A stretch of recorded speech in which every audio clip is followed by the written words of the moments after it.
Assalamualaikum warahmatullahi wabarakatuh. Alhamdulillahi wa bihi nasta'in ala umuri dunya waddin wassalatu wassalamu ala asyrofil anbiya'i wal mursalin wa ala alihi washabihi ajmain. Assalatu wassalamu ala sayyidina Rasulullah sallallahu alaihi wasallam. Alhamdulillah la nikmatil Islam wal iman wa kafa bima minima. Alhamdulillah la kulli hal. Alhamdulillah bi nikmati tatibus shalihat. Segala puji bagi Allah atas segala kondisi dan situasi. Kenapa saya mengucapkan itu terus? Karena saya benar-benar luar biasa. Saya barusan selesai isoman. Kemarin kena COVID, batuk, nafas susah segala macam-macam. Ternyata saya harus mensyukuri nikmat iman dan Islam itu luar biasa gitu. Terus kita harus memuji apa yang Allah berikan apapun kondisinya. Sekarang saya mau jawab masalah Agia ya. Tadi juga ada di atas ada yang nanya ketika orang tua meninggal apakah udah bayar 50% kredit segala macam-macam apa bisa diputihkan gitu. Tergantung tergantung SPK-nya. Kadang-kadang di situ ada asuransi di situ yang bisa nanggung gitu. Dan kalau bisa negosiasikan dengan banknya, siapa tahu karena negosiasi ngilangin bunga dendanya aja dulu. Udah gitu kurangi pokoknya kalau bisa gitu. Jadi hanya bayar pokoknya atau ngurangi pokoknya. Insya Allah bisa gitu. Coba negosiasi dengan kalau bisa negosiasi pimpinan bank. Ini ada kasus dari Pak Agia ya. Agia. Saya assalamualaikum Bang, panggil Ridwan aja. Saya seorang anak, kedua orang tua saya sudah meninggal dan sekarang sedang ada ibu tiri, tapi almarhum ayah saya kredit rumahnya belum lunas, jadi rumahnya mungkin ditempati. Kemudian saya tidak tahu tentang klaim asuransinya dan katanya sudah jatuh tempo dan asuransinya tidak bisa diklaim, jadi sertifikatnya tidak bisa diambil. Sedangkan sisa sampai bulan ini berkisar 45 jutaan sampai terima sertifikat sama bunganya. Kami tidak bisa membayarnya dan sudah ada SP1. Apakah kami akan terusin dari rumah Bang? Mohon penjelasannya. Terima kasih. Sembari jalan sob ya. Bu Agia atau Pak Agia saya nggak tahu ya. Sebelumnya kalau bisa jelaskan juga sertifikat atau pinjamannya di bank mana gitu. Apa di BPR, apa di bank swasta, apa di bank BUMN gitu, BRI atau apapun gitu. Karena ini penting untuk kita tahu gitu. Kedua, terus data apa yang Anda punya gitu. Kalau nggak ada punya sama sekali, Anda minta ke bank. Jadi seluruh masalah piutang kita harus tahu datanya kita dulu. Legal standing kita, jadi standing hukum kita berdirinya di mana gitu. Meskipun orang tua kita harus paham, harus ngerti dulu, harus pegang dulu itunya. Jadi di situ Anda harus punya nanti ke depan punya surat perjanjian kreditnya, terus asuransinya kalau memang diasuransiin, ada SPK asuransinya, pelajari semua gitu. Karena itu penting sob, bahagia ya, karena itu untuk negosiasi kita dengan banknya gitu. Terus yang kedua, libatkan pihak-pihak yang kira-kira cukup di situ nanti. Setiap surat apapun tembuskan sampai ke OJK gitu. Dan jelaskan kondisinya dan segala macam-macam. Nah kalau bisa sekarang ini ketika Anda udah dapat SP1, Anda bisa terusin, bisa iya bisa tidak, yang penting Anda ikhlas dulu gitu. Jadi Anda harus terima, bicarakan dengan ibu tiri Anda, bicarakan dengan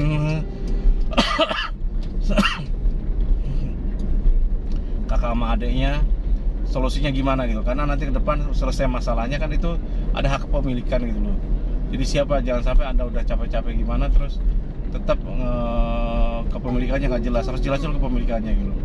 Dan siapa yang mau menyelesaikan gitu. Jadi di situ yang penting seperti itu gitu. Kalau bisa Anda selesaikan, bicarakan dulu dan sekalian Anda minta di situ, minta doa segala macam-macam untuk menyelesaikan supaya masalahnya dipermudah, dan minta ke mereka ke semuanya jangan berbuat maksiat gitu ketika menyelesaikan masalah ini, dan kuatkan ibadahnya supaya kita dianggap pantas sama Allah, bisa menyelesaikan masalah ini dengan baik gitu, bisa dipermudah urusannya gitu. Karena kenapa ini penting? Ini penting banget sob, benar-benar sangat penting sekali ibadah itu, karena sisanya kita tidak bisa menyelesaikan. Saya juga sama, saya tidak bisa menyelesaikan masalah saya kecuali minta pada Allah gitu. Terus yang kedua, tetap minta legal standingnya dulu. Contoh pertama, minta outstanding sama family story. Jelaskan di suratnya, surat SP1 ke bank, tembuskan ke OJK ya sob ya, ke OJK, tembuskan ke OJK, ke banknya. Kalau bisa pimpinannya langsung pimpinan cabang. Jelaskan masalahnya. Untuk saya sudah mendapat SP1. Masih batuk sob.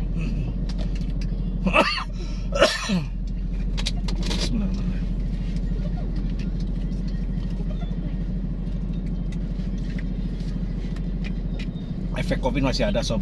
Jadi efeknya itu kalau kita nafas panjang itu suka batuk. Oke, jelaskan di dalam surat itu bahwa Anda adalah orang tua ABCD, di mana punya hutang dan Anda udah punya dikirim SP1 gitu. Untuk itu Anda minta kejelasan datanya dulu sebelum menyelesaikan masalahnya gitu. Satu, pertama Anda minta jangan langsung negosiasi pokok segala macam-macam, minta outstanding sama payment story. Kami meminta mohon satu poin outstanding, udah gitu demikian surat ini kami buatkan dan mohon dapat balasan minimal sebut tanggalnya 2 minggu, kasih waktu 2 minggu atau 1 bulan gitu. Terserah Anda jam berapa gitu. Udah kita sekarang mulai ngejar mereka gitu. Dan setiap surat yang Anda kirimkan itu harus ada tanda terimanya gitu. Ada tanda terimanya dan ada fotonya. Tembuskan ke ini, ke OJK gitu. Jadi tembusan ke OJK, tembusan OJK ya. Mohon bantuannya, NB-nya mohon bantuan dari pihak OJK untuk memfasilitasi penyelesaian kredit orang tua saya sudah meninggal, almarhum orang tua saya gitu. Jadi buatin NB ke OJK, tembusin OJK setempat gitu. Dan mohon mediasinya gitu. Jadi intinya itu di situ. Terus yang kedua, nanti kalau udah dapat surat itu semua, outstanding berapa, payment history berapa dari awal sampai akhir, Anda kalau bisa minta ke IDEP ke OJK gitu. Kalau ada fotokopi KK sama KTP kirimnya aja ke sana. Sekarang online kok sob, bisa langsung lewat online juga gitu. Cari aja informasi tentang OJK untuk minta IDEP, link IDEP-nya.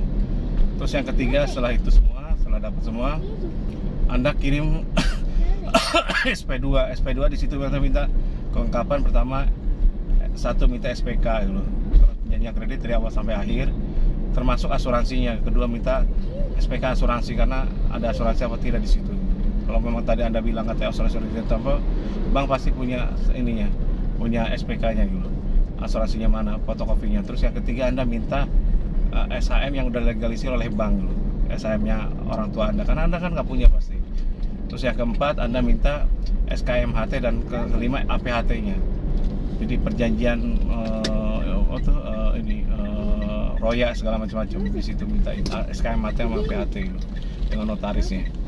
Itu lengkap semua. Ketika itu udah lengkap semua, baru Anda persiapan untuk negosiasi restrukturisasi di SP3. Kayak contohnya ada. Anda WA aja ke saya 081557504 kali. Pasti ada linknya di situ. Untuk linknya ini surat SP1, SP2 itu ada di Uberpay.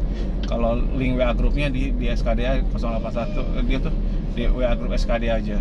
Kalau Anda butuh bantuan pendampingan segala macam-macam, karena ini pasti prosesnya panjang, minta aja ke Nyimas gitu. Ada biaya untuk admin, karena saya nggak biayain admin harus biaya sendiri, itu dapat dari anda semua gitu. 081934341405.